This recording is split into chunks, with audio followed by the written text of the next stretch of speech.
Hey guys, what is up? AwesomeTheSauce here. Hope you guys are having a great day. And today we're going to be talking about something that's happened very recently in Wizard101. I think it's a topic that a lot of people care about. It's about damage and whether it's gone too far. Now, a little bit of context before we start this video. Why are we having this convo now? Basically, in the most recent gear update, they made all of the gear that gave the most damage and the most pierce in the game also give pip chance. And while yes, they did remove shat chance, you do now have a situation where gear that people were not using because of the accuracy, because of pip chance, now they're using it without even thinking about the alternative. At max level, running full Aeon gear makes the most sense. And at PvP, you can throw on a Nullity Blade for the accuracy stat. And what that's created is a meta where not only does Storm have 180 damage, but Myth has 180 damage. Death can very easily run 180 damage. And Fire, while running 59 Pierce, can run 182 damage. Now, why is damage being too high a problem, you might ask? Honestly, if the game were a little bit different, this would not even be a video, but I think that high damage has a lot of implications across the board for PvP and PvE. Let's start with PvE, because I do think a lot of people see something like high damage and think, oh yeah, that's fine, it's whatever. In my opinion, high damage ruins a lot of things that make PvE good. For one, it makes every potentially hard boss so easy that they can justify a lot of what they've done very recently. I think the direction they're going, for example, with what you need to upgrade raid gear and how it requires 67 pixels, this is actually something that they can justify because now the damage is so high, even the final boss should not take you more than 10-15 minutes. And raids especially, while they used to propose a real challenge to the player,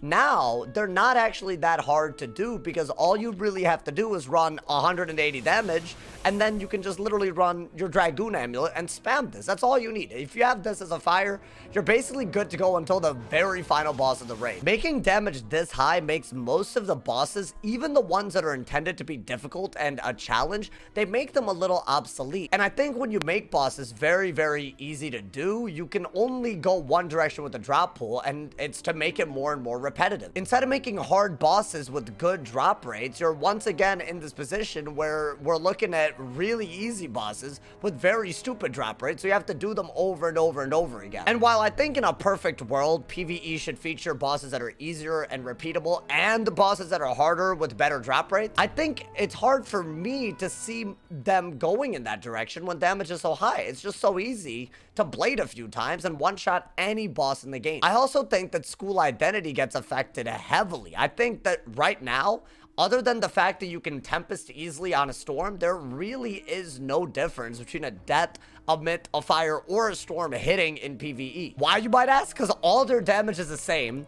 And yes, maybe like Fire, for example, maybe, you know, like your hits do a little bit less, but the boss's HP aren't high enough for it to matter. So essentially, you needing a Storm or a Fire or a Death or a Myth, all of them are the same at this point, and I think that's a real shame. Now, let's talk about why high damage is also unbalancing PvP, and this is probably the root of what's frustrating most people in PvP right now. High damage has two major issues associated with it. One, if you deck fail, it's over for you. I cannot stress enough how crazy this is. Like, let's say that someone shadow hits you and you cannot shadow hit back.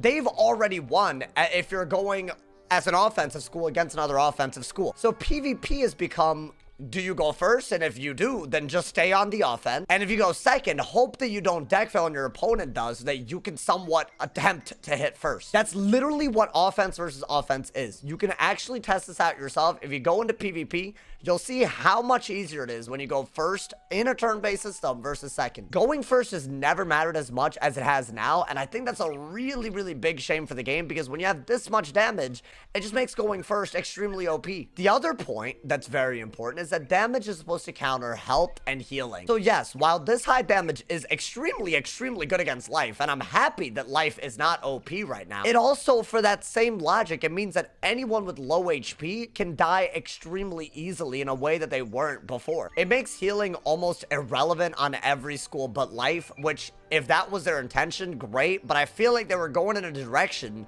where they were thinking about adding more spells for Storm and Fire that were healing so they can make up for their low HP. But there's no point in going for anything that requires you to use like multiple moves in advance because you're dead by then. So healing in order to recover, you're dead by then. Doing any combination of more than like 3 or 4 hits on a Fire, you're already dead. Essentially, yes, high damage does make life manageable, which is really, really good. But it also makes low HP schools extremely unable to rely on their healing identity, which was the whole point of this audit. There are a lot of positives in this meta, and I don't want to make this video without acknowledging them. I think the fact that all of this gear gives pip chance, it really does free up triangle sockets. I've been running 2 wildfires extra on my Fire, which is kind of nuts. And also in the previous meta, jading was possible. Right now, I would go as far as to say jading is extremely hard to do, even against weak schools. So in my view, what this means is the perfect sweet spot of what a good, healthy meta feels like is something between the last meta and this meta. Something where you're not so fragile on a low HP school that a small deck fail is just auto GG, but also something where someone can't just heal mindlessly and call it a strategy and they get rank off of it, because that was also a thing before. It's definitely a really weird conundrum to have on KingsIsle's part, because absolutely it is hard to find a meta where jading is impossible and glass cannon isn't like extremely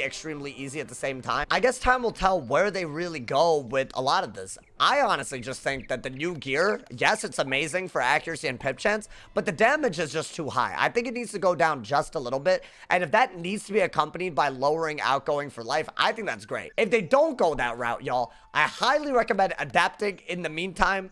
I highly recommend packing stun blocks inside. I think that's extremely important on offensive schools. And if you are on a defensive school, I would like ice or life or something like that. I would highly recommend relying on not just your shields and heals to win. You're not really able to play to that identity anymore because the meta is just too offensive. If anything, this honestly just represents how dynamic the meta's gotten. Like in the last meta, I would say ice and life were on top, and now I would say they're really not even close. So maybe this is something healthy for the game. Maybe it's just a change. Maybe you're rooting for it. I think this is something that a lot of people have a lot of opinions on, so I'd love to hear y'all's comments. Do you guys think the positives of this meta outweigh the negatives? Do you guys think that high damage makes PvE redundant? Do you guys think that it makes raids too easy? There's a lot of things to talk about in terms of how damage and it being so high is affecting the game. So I look forward to reading all of y'all's comments, man. Drop a comment, drop a like if you enjoyed these types of videos. Drop a sub if you're new, and if somebody hasn't told you you're awesome today, they doing something wrong. So stay awesome, and yeah.